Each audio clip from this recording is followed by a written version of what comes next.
Hi everyone, welcome back to my YouTube channel Smile Classes, and as you all know, I am your tutor Muskan. In today's video, we are going to learn about pentose phosphate pathway. आज की video में हम pentose phosphate pathway के बारे में पढ़ेंगे, जिसे हम हेक्सोज मोनोफॉस्फेट शंट भी बोलते हैं, शॉर्ट में HMP शंट, और फॉस्फोग्लूकोनेट पाथवे भी बोलते हैं। चलो बिना टाइम वेस्ट करते हुए जल्दी से हम अपना लेक्चर स्टार्ट करते हैं। PP pathway is an alternative pathway to glycolysis and TCA cycle for oxidation of glucose. Pentose phosphate pathway क्या है? ऑल्टरनेटिव पाथवे है ग्लूकोज के ऑक्सीडेशन के लिए। ठीक है, ग्लूकोज का ऑक्सीडेशन बाय ग्लाइकोलाइसिस के थ्रू होता है TCA साइकिल में, फिर उसके प्रोडक्ट्स एंटर करते हैं। बट PP क्या है? पेंटोज फॉस्फेट पाथवे भी एक ऑल्टरनेटिव पाथवे है ग्लूकोज के ऑक्सीडेशन के लिए। इसमें कोई ATP का जनरेशन नहीं होता। ठीक है, ATP का जनरेशन नहीं होता और 6 मॉलिक्यूल्स ग्लूकोज के एंटर करते हैं। तो इसमें से 6 मॉलिक्यूल्स में से 5 ग्लूकोज 6 फॉस्फेट के मॉलिक्यूल्स क्या हो जाते हैं? रीजनरेट हो जाते हैं। ठीक है, अभी हम आगे वीडियो में देखेंगे किस तरह से वो रीजनरेट हो रहे हैं, किस तरह से क्या हो रहा है। अब हम सब कुछ पढ़ेंगे फ्लो चार्ट के थ्रू। ठीक, चलो देखो, it occurs in the cytoplasm. Cytoplasm में होता है, प्रोकैरियोट्स में भी और यूकैरियोट्स में भी। दोनों में कहाँ पे होता है? साइटोप्लाज्म में।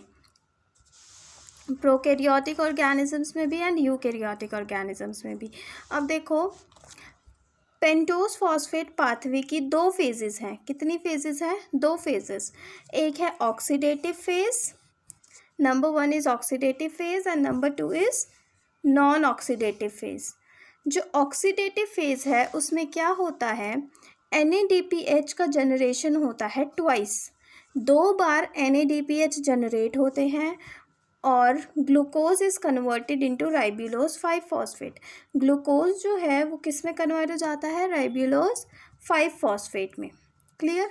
नॉन ऑक्सीडेटिव फेज में क्या होता है? इंटर कन्वर्जन होता है शुगर्स का। देखेंगे हम शुगर्स का इंटर कन्वर्जन कैसे होता है जब हम पूरा पाथवे फ्लो चार्ट के थ्रू समझेंगे। ठीक है, तो इम्पॉर्टेंट चीज़ इसमें याद रखने वाली क्या है? इसमें हमारे पास देखो, एक तो हमें जो प्रोडक्ट्स मिलते हैं वो क्या मिलते हैं? NADPH।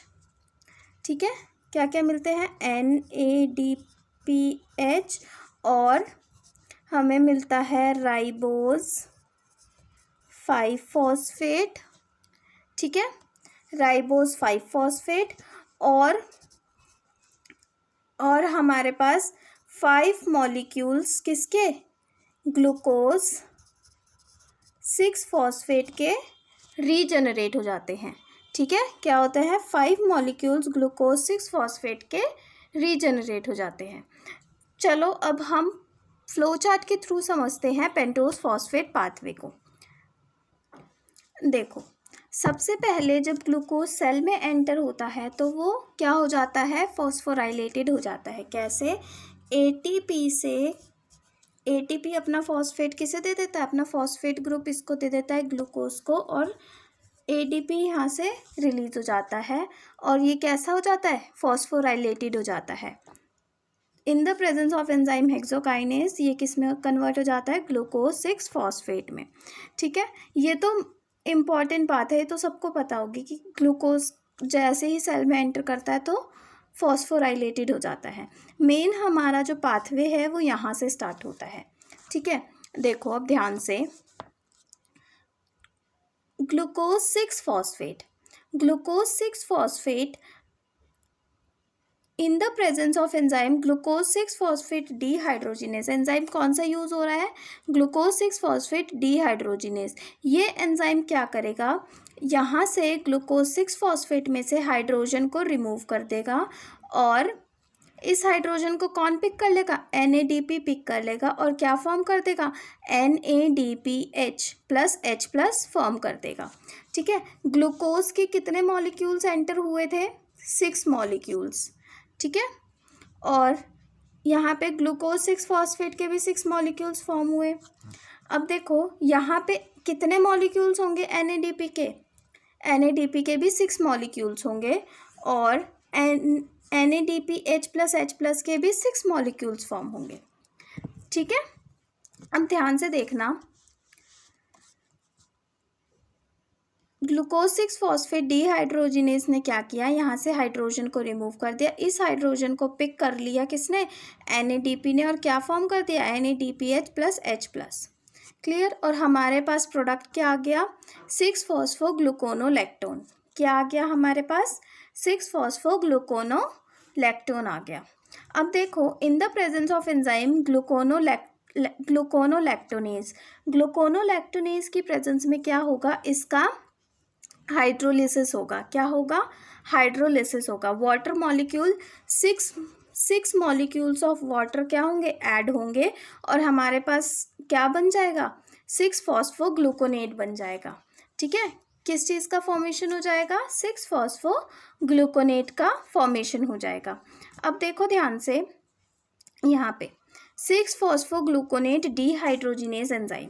ठीक है, 6-फॉस्फोग्लूकोनेट डीहाइड्रोजिनेज एंजाइम की प्रेजेंस में क्या होगा? यहाँ से फिर से हाइड्रोजन रिमूव होगा, 6 हाइड्रोजन्स रिमूव होंगे। यहाँ पे भी हमारे कितने हाइड्रोजन? 6 हाइड्रोजन, क्योंकि 6 मॉलिक्यूल्स है तो हर मॉलिक्यूल्स में से एक हाइड्रोजन रिमूव हो गया।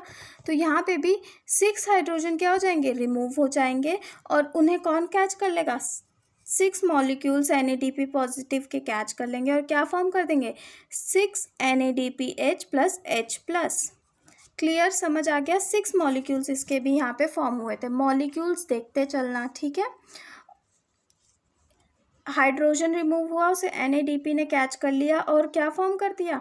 6 NADP ने कैच किया और 6 मॉलिक्यूल्स फॉर्म किए। किसके? NADPH+H+ के। और 6 मॉलिक्यूल्स ही किसके फॉर्म किए? कार्बन डाइऑक्साइड के। यहाँ पे कार्बन डाइऑक्साइड भी रिलीज होती है। किस एंजाइम की प्रेजेंस में हो रहा है? 6-फॉस्फोग्लूकोनेट डीहाइड्रोजिनेज। तो हमारे पास प्रोडक्ट क्या आ जाता है? राइब्यूलोज 5-फॉस्फेट। क्या बन जाता है हमारे पास? राइब्यूलोज 5-फॉस्फेट। अब देखो, यहाँ तक थी हमारी, जब तक हमारा ग्लूकोज 6-फॉस्फेट से लेकर राइब्यूलोज 5-फॉस्फेट तक, ये पूरी हमारी कैसी फेज थी? ऑक्सीडेटिव फेज थी। अब हमारी नॉन ऑक्सीडेटिव फेज स्टार्ट होती है यहाँ से, राइब्यूलोज 5-फॉस्फेट से। ध्यान से देखना, राइब्यूलोज 5-फॉस्फेट के भी कितने मॉलिक्यूल्स फॉर्म हुए हैं? 6 मॉलिक्यूल्स। ओके, अब देखो, राइब्यूलोज 5-फॉस्फेट 2 शुगर्स में ब्रेक डाउन होगा। किसमें? 2 शुगर्स में ब्रेक डाउन होगा। कैसे? देखो, 2 एंजाइम यूज होंगे इसमें, राइब्यूलोज 5-फॉस्फेट आइसोमरेज। राइब्यूलोज 5-फॉस्फेट आइसोमरेज की प्रेजेंस में ये कन्वर्ट हो जाएगा किसमें? राइबोज 5-फॉस्फेट में। और राइब्यूलोज 5-फॉस्फेट ईपीमरेज की प्रेजेंस में ये कन्वर्ट हो जाएगा ज़ाइल्यूलोज 5-फॉस्फेट में। क्लियर। अब ये किस तरह से हो रहा है? देखो, यहाँ पे 6 मॉलिक्यूल्स बने हुए थे, 6 मॉलिक्यूल्स फॉर्म हुए थे। अगर मैं इसको 2+4 करके लिख दूँ तो कोई दिक्कत नहीं है। ठीक है, तो जो राइब्यूलोज 5-फॉस्फेट के 2 मॉलिक्यूल्स थे, उन्होंने क्या फॉर्म किया? राइबोज 5-फॉस्फेट। और जो राइब्यूलोज 5-फॉस्फेट के 4 मॉलिक्यूल्स थे, उन्होंने क्या फॉर्म किया? ज़ाइल्यूलोज 5-फॉस्फेट। तो यहाँ पे राइबोज 5-फॉस्फेट के कितने मॉलिक्यूल्स आ गए? 2। और 4 मॉलिक्यूल्स किसके आ गए? ज़ाइल्यूलोज 5-फॉस्फेट के। क्लियर, इतना समझ आया? अब देखो, राइबोज 5-फॉस्फेट कैसा है? 5 कार्बन कंपाउंड है। और ज़ाइल्यूलोज 5-फॉस्फेट कैसा है? ये भी 5 कार्बन कंपाउंड है। तो देखो, मैंने कहा था कि नॉन ऑक्सीडेटिव फेज में इंटर कन्वर्जन होता है शुगर्स का। कैसे होता है? देखो, अब यहाँ पे ये क्या करेगा? राइबोज 5-फॉस्फेट अपने 2 कार्बन दे देगा। किसको? इसको, ज़ाइल्यूलोज 5-फॉस्फेट को। तो यहाँ पे हमारे पास कितने कार्बन बच गए? 3 कार्बन। और यहाँ पे हमारे पास टोटल कितने कार्बन हो गए? 7 कार्बन। तो अब जो हमारा न्यू शुगर बनेगी वो कितने कार्बन्स की बनेगी? एक तो बनेगी 3 कार्बन की शुगर और दूसरी बनेगी 7 कार्बन की sugar. In the presence of enzyme transketolase, ये एंजाइम क्या काम करता है? कार्बन्स को ट्रांसफर करने का काम करता है। राइबोस 5 फॉस्फेट पे से 2 कार्बन ट्रांसफर हो गए साइल्यूलोज 5 फॉस्फेट पे, तो यहाँ पे 7 कार्बन्स हो गए, यहाँ पे 3 कार्बन्स हो गए। अब दो मैंने बोला 2 शुगर्स बनेगी, एक 3 कार्बन की, एक 7 कार्बन की। जो 3 कार्बन की शुगर बनेगी हमारे पास वो कौन सी है? ग्लिसरैल्डिहाइड 3 फॉस्फेट। ठीक है, ग्लिसरैल्डिहाइड 3 फॉस्फेट। और कितने मॉलिक्यूल्स बनेंगे? 2 मॉलिक्यूल्स। और यहाँ पे 7 कार्बन की जो शुगर बनेगी हमारे पास वो कौन सी बनेगी? सीडोहेप्ट्यूलोज 7 फॉस्फेट। इसके कितने मॉलिक्यूल्स? 2 मॉलिक्यूल्स। कैसे? देखो, यहाँ पे तो 4 मॉलिक्यूल्स थे, तो यहाँ पे 2 मॉलिक्यूल्स कैसे बने? 4 मॉलिक्यूल्स हैं सेल्यूलोज 5 फॉस्फेट के। मैं इसको अगर 2 + 2 करके लिख लूँ तो कोई दिक्कत नहीं है। ओके, देखो इसमें से हमने ये जो 2 ज़ाइल्यूलोज 5 फॉस्फेट के 4 मॉलिक्यूल्स फॉर्म हुए थे उसमें से हमने ओनली 2 मॉलिक्यूल्स यूज़ किए। ये 2 मॉलिक्यूल्स अभी बचे हुए हैं, इनको संभाल के रखो। ठीक, यहाँ पे हमने 2 मॉलिक्यूल्स यूज़ किए, इसलिए यहाँ पे कितने मॉलिक्यूल्स फॉर्म हुए? 2 मॉलिक्यूल्स फॉर्म हुए 7 कार्बन शुगर के, दैट इज सीडोहेप्ट्यूलोज 7 फॉस्फेट। क्लियर? यहाँ तक क्लियर है? अब ग्लिसरैल्डिहाइड 3 फॉस्फेट कैसा है? 3 कार्बन कंपाउंड है। ये कैसा है? 7 कार्बन कंपाउंड है। तो यहाँ पे देखो अब क्या होगा, ये सीडोहेप्ट्यूलेज क्या करेगा? अपनी 3 कार्बन्स दे देगा। किसको? इसको, ग्लिसरैल्डिहाइड 3 फॉस्फेट को। तो यहाँ से 3 कार्बन माइनस हो जाएंगे, यहाँ पे ऐड हो जाएंगे, तो यहाँ पे कितने कार्बन्स बचे? 4 कार्बन। यहाँ पे कितने कार्बन हो गए? 6 कार्बन टोटल हो गए। तो अब ट्रांस एल्डोलेज एंजाइम ये ट्रांसफर करवा रहा है कार्बन्स का। ठीक है, कौन सा एंजाइम करवा रहा है? Transaldolase. अब जो हमारी शुगर फॉर्म होगी वो एक होगी 6 कार्बन की शुगर फॉर्म और दूसरी होगी 4 कार्बन की शुगर। जो 6 कार्बन की शुगर फॉर्म हुई वो हुई फ्रक्टोज 6 फॉस्फेट। ठीक है, इसके कितने मॉलिक्यूल्स फॉर्म हुए? 2 मॉलिक्यूल्स। और इसके भी 2 मॉलिक्यूल्स फॉर्म होंगे। जो 4 कार्बन की शुगर है हमारी वो है इरिथ्रोज 4 फॉस्फेट। ठीक है, इरिथ्रोज 4 फॉस्फेट, और इसके भी 2 मॉलिक्यूल्स फॉर्म हुए। क्लियर? अब देखो ध्यान से, इरिथ्रोज 4 फॉस्फेट कैसा है? 4 कार्बन कंटेनिंग शुगर है। और अब देखो 4 कार्बन कंटेनिंग शुगर है। अब यहाँ पे ये ज़ाइल्यूलोज 5 फॉस्फेट के साथ मिलके क्या करेगा? और ये ज़ाइल्यूलोज 5 फॉस्फेट कहाँ से आया? यहाँ पे ध्यान से देखो, जब मैंने बोला था कि 2 मॉलिक्यूल्स यूज़ कर रहे हैं, 2 मॉलिक्यूल्स हमने संभाल के रखे थे। जो बचे हुए 2 मॉलिक्यूल्स हैं, अब हम उसको ज़ाइल्यूलोज 5 फॉस्फेट के जो बचे हुए 2 मॉलिक्यूल्स हैं, अब हम उसको यहाँ पे यूज़ करेंगे। ठीक है, कहाँ पे यूज़ करेंगे? यहाँ पे। तो यहाँ पे 2 मॉलिक्यूल्स ज़ाइल्यूलोज 5 फॉस्फेट के 2 मॉलिक्यूल्स इरिथ्रोज 4 फॉस्फेट के साथ मिलके in the presence of enzyme transketolase, transketolase enzyme की प्रेजेंस में क्या होगा? देखो, ये इरिथ्रोज कैसा है? 4 कार्बन कंपाउंड है। ज़ाइल्यूलोज कैसा है? 5 कार्बन कंपाउंड है। ठीक है, ज़ाइल्यूलोज कैसा है? ज़ाइल्यूलोज 5 फॉस्फेट 5 कार्बन कंपाउंड है। तो देखो यहाँ पे क्या होगा, ज़ाइल्यूलोज 5 फॉस्फेट अपने 2 कार्बन ट्रांसफ़र कर देगा किसको? इरिथ्रोज 4 फॉस्फेट को। तो यहाँ पे अपने 2 कार्बन इसके ऐड हो गए, तो टोटल कितने कार्बन हो गए? यहाँ पे 6 कार्बन्स, और यहाँ पे हमारे पास 3 कार्बन्स बचे। तो अब हमारे पास जो शुगर बनेगी वो एक तो बनेगी 6 कार्बन की शुगर और दूसरी बनेगी 3 कार्बन की शुगर। क्लियर? जो 6 कार्बन की शुगर हमारी बनी वो कौन सी बनी? Fructose 6 phosphate. और जो 3 कार्बन की शुगर हमारी बनी वो कौन सी बनी? ग्लिसरैल्डिहाइड 3 फॉस्फेट। क्लियर? और इसमें यहाँ पे इसके कितने मॉलिक्यूल्स फॉर्म हुए? 2 मॉलिक्यूल्स यहाँ पे फॉर्म हुए, और ग्लिसरैल्डिहाइड के भी 2 ही मॉलिक्यूल्स फॉर्म हुए। देखो अब एंड में क्या हो रहा है, हमारे पास फ्रक्टोज 6 फॉस्फेट और ग्लिसरैल्डिहाइड 3 फॉस्फेट आ गए। तीनों के 2 मॉलिक्यूल्स आ गए। अब क्या होगा, जो फ्रक्टोज 6 फॉस्फेट है और ग्लिसरल्डिहाइड 3 फॉस्फेट है, ये कहाँ एंटर करेंगे, ग्लाइकोलाइसिस में, ठीक है, फॉर द फर्दर प्रोसेस। अगर सेल को सिर्फ NADPH चाहिए, NADPH+ चाहिए, तो क्या होगा, फ्रक्टोज 6 फॉस्फेट और ग्लिसरल्डिहाइड 3 फॉस्फेट का क्या हो जाएगा, ये रिवर्स हो जाएंगे, ठीक है, यहाँ पे रिवर्स प्रोसेस स्टार्ट हो जाएगा ग्लाइकोलाइसिस का, और ये फिर से किस में कन्वर्ट हो जाएंगे, ग्लूकोज में कन्वर्ट हो जाएंगे। अगर मैं ओवरऑल रिएक्शन देखूँ तो देखो, ओवरऑल रिएक्शन कैसे होगी हमारी, 6 मॉलिक्यूल्स एंटर हुए थे ग्लूकोज 6 फॉस्फेट के, यहीं से मैंने बोला था मेन पाथवे हमारा स्टार्ट होता है।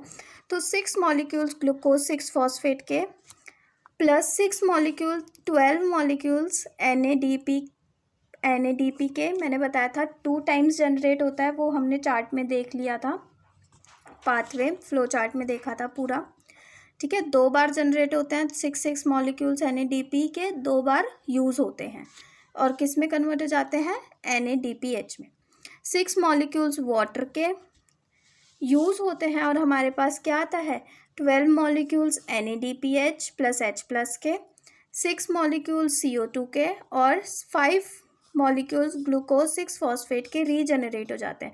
ये मैंने आपको बताया था कि ग्लूकोज जब स्टार्टिंग में ही ग्लूकोज 6 फॉस्फेट के हमारे पास क्या होते हैं, मॉलिक्यूल्स रीजनरेट होते हैं, 5 मॉलिक्यूल्स रीजनरेट हो जाते हैं। कैसे होते हैं देखो, 5 मॉलिक्यूल्स फ्रक्टोज 6 फॉस्फेट के कन्वर्ट हो जाते हैं किस में, 5 मॉलिक्यूल्स ग्लूकोज 6 फॉस्फेट में, किस में, by the 5 molecules glucose 6 phosphate में by the process of reverse glycolysis, हाँ ठीक है, by the process of reverse glycolysis. वहाँ पे जब आप पीछे चार्ट में देखोगे, वेट मैं आपको दिखाती हूँ, ये देखो यहाँ पे 2 मॉलिक्यूल्स फ्रक्टोज 6 फॉस्फेट के, 2 मॉलिक्यूल्स फ्रक्टोज 6 फॉस्फेट के, तो टोटल कितने हो गए, 4 मॉलिक्यूल्स, और 5 मॉलिक्यूल्स कैसे आए फिर, 4 तो ये हो गए, और 2 ग्लिसरल्डिहाइड 3 फॉस्फेट से जब रिवर्स ग्लाइकोलाइसिस का प्रोसेस होता है तो 1 मॉलिक्यूल फ्रक्टोज 6 फॉस्फेट का यहाँ पे जनरेट होता है, ठीक है, by the process of reverse glycolysis. Glyceraldehyde 3 phosphate के 2 मॉलिक्यूल्स में से 1 मॉलिक्यूल ऑफ फ्रक्टोज 6 फॉस्फेट का जनरेशन होता है। क्लियर, अब इस चीज़ को याद रखना। तो इस तरह से हमारा 5 फ्रक्टोज 6 फॉस्फेट के मॉलिक्यूल्स फॉर्म होते हैं और वो किस में कन्वर्ट हो जाते हैं, 5 मॉलिक्यूल्स ऑफ ग्लूकोज 6 फॉस्फेट में by the process of reverse glycolysis. Clear, तो हमारे पास हमारे प्रोडक्ट्स आ गए। क्या क्या बोला था मैंने, NADPH का फॉर्मेशन हो गया, ठीक है, राइबोस 5 फॉस्फेट हमें मिल गया, और साथ ही साथ 5 मॉलिक्यूल्स ग्लूकोज 6 फॉस्फेट के क्या हो गए, रीजनरेट हो गए। क्लियर, ये थी हमारी क्या, पेंटोज फॉस्फेट पाथवे का ये पूरा था हमारा प्रोसेस, किस तरह से हमारे NADPH, राइबोस 5 फॉस्फेट और ग्लूकोज 5 फॉस्फेट जनरेट होते हैं, ये सब हमने देखा। आई होप आपको आज का लेक्चर समझ आ गया होगा। अगर कोई भी डाउट होता है तो आप मुझसे कमेंट सेक्शन में पूछ सकते हैं। तब तक के लिए bye bye and wait for my next video.